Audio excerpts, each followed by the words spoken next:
Matthew 10:7, Jesus tells his disciples, he said, as you go, he sends them out in the cities. He says, as you go, preach, saying, the kingdom of heaven is at hand. And listen to this. He didn't say pray for the sick. He said, heal the sick. He didn't say pray for lepers to get cleansed. He said, heal, cleanse the lepers.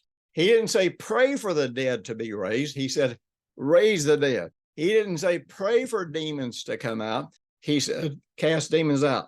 And then he said this, freely you have received, freely you have given. Man, I will never forget standing on a small rickety platform in the middle of the jungle in the Philippines when a man, with leprosy came down.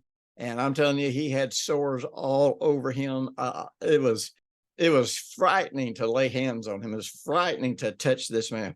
But I laid hands on this man. I touched him. And I didn't ask God to do anything. I spoke to that situation. I demanded that sickness leave him. And in just a matter of minutes, his skin cleared up and he was totally and completely healed. Listen, I'm not speaking from theory here. I want you to understand, and again, I'm not trying to make me the hero of this story.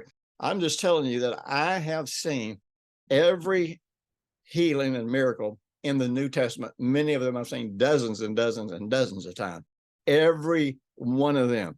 And they didn't happen because I prayed for things to happen. They happened because I used my authority. And I learned how to use authority in ministering in crusades and ministering to people out on the streets. I learned how to do this at home by praying for and ministering to my family.